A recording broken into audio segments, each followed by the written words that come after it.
Hola, hoy hablaremos sobre la situación entre Palestina e Israel. Mi nombre es Víctor Arcadio y soy historiador por la UNAM con especialidad en Historia Universal Contemporánea y mi tesis habla sobre el Medio Oriente.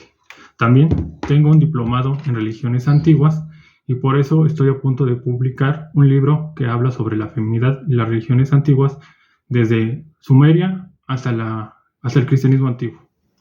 Para empezar a hablar del tema, hay que hacer una pequeña semblanza histórica. Los territorios de Palestina siempre estuvieron habitados desde muy antiguamente, primeramente por los cananeos y luego por las tribus judías. Pero aproximadamente en el año 70 de nuestra era, el Imperio Romano expulsó a los judíos de estos territorios, haciendo que la diáspora, es decir, los judíos, se fueran a otras partes del mundo, como a Europa, partes de África, principalmente Egipto, o al Oriente. Bueno, ya para el año 700 la mayoría de la población eran palestinos árabes musulmanes, que han vivido aquí aproximadamente más de 1500 años. Bueno, en el siglo XIX, con el auge de las naciones-estados, los judíos del mundo se dieron cuenta que no tenían un territorio para gobernar y vivir en paz, así que empezaron la idea de regresar a sus tierras originales, es decir, a Palestina. En este tiempo, Palestina era un protectorado inglés y entre los ingleses y los judíos hicieron tratos para que se vendieran territorios del norte de Palestina. Entonces, durante 1880 aproximadamente a 1930, empezaron a haber oleadas de judíos para colonizar las tierras del norte. Ya con la Segunda Guerra Mundial y el Holocausto judío, los aliados y el mundo occidental apoyaron a Israel para que tuvieran una nación. Inglaterra se lavó las manos y la ONU partió el territorio en dos. Al norte estaría el Estado de Israel y al sur Palestina. Pero el mundo musulmán no le gustó y se realizaron varias guerras contra el Estado de Israel. La guerra del Canal de Suez, la guerra de los 6 días, la guerra del Yom Kippur y otras manifestaciones violentas.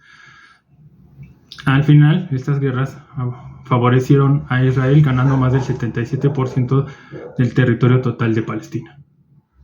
Durante los 80s hasta el 2000 hubo diferentes acuerdos para traer paz a la región, pero con los atentados del 2011 a Estados Unidos, el mundo musulmán se volvió un mundo terrorífico y fanático. Eso trajo que Estados Unidos se peleara con Afganistán y la guerra contra Irak para encontrar armas de destrucción masiva. Por su parte, desde el 2002, Israel controló más el territorio palestino. Controló el medicamento, la alimentación, la luz, el agua y limitó la ayuda internacional y separó las diferentes poblaciones palestinas poniéndoles controles militares. Desde el 2007, Palestina ha estado gobernado por Hamas, un antiguo grupo terrorista. Este grupo les dio fuerza para que los palestinos hicieran marchas en contra del Estado de Israel por los territorios perdidos.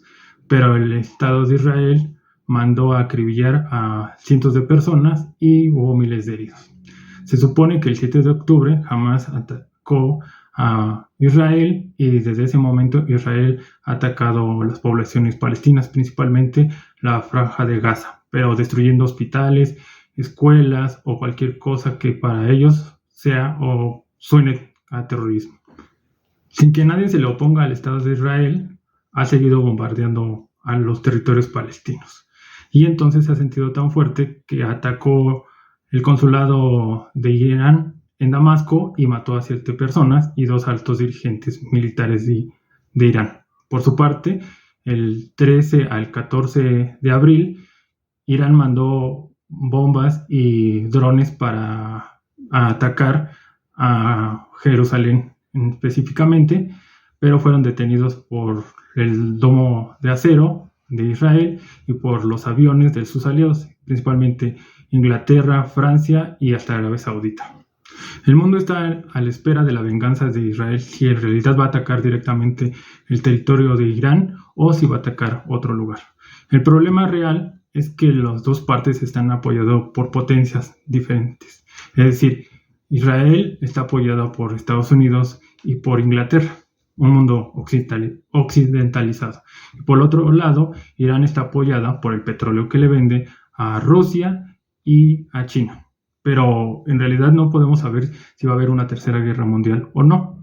Pero si llegara a esa cuestión, deberíamos de preguntarnos qué tanto daño se pueden hacer estas potencias en sí. Estados Unidos va a tener elecciones en octubre y además económicamente está quebrada. Inglaterra, por otra parte, también está quebrada porque se salió de la Unión Europea. La OTAN tampoco es una organización fuerte que pueda meterse en cualquier guerra. Por otro lado, Rusia tiene una guerra abierta con Ucrania y no podrá tener dos frentes, y si los tuviera, como los analistas dicen, tendría que acabar con un frente rápidamente. Por otro lado, China le conviene esperarse y ver quién de estos grupos o países va a ser el vencedor para enfrentarse con ella. Y si no, también China podría meterse económicamente y fracturar la economía de cualquiera de estos países. Entonces, no estamos hablando de una guerra religiosa como se nos quiere vender, sino estamos hablando de una confrontación del mundo, de las potencias en decadencias o que están surgiendo para ver quién se queda con el dominio del mundo.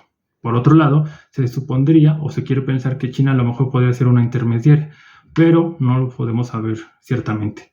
Mucha gente también dice que esto no nos podría afectar, pero claro que nos afecta. Ya lo vimos con la pandemia del 2001, que el mundo está interconectado, es decir, si falta algún mineral, algunas piezas o alguna ruta comercial, pues no se producen las mercancías o las tecnologías que necesitamos para el mundo, y también cualquier guerra llevaría al alza del gas y del petróleo que nos afecta a todos.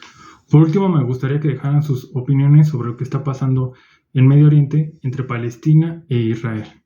Me gustaría que dejaran sus comentarios, se suscribieran y pusieran un like, por favor. Mi sugerencia es que hay que ver noticias neutrales, que no sean ni sionistas ni islámicas, para tener una visión más amplia y verdadera de lo que está pasando.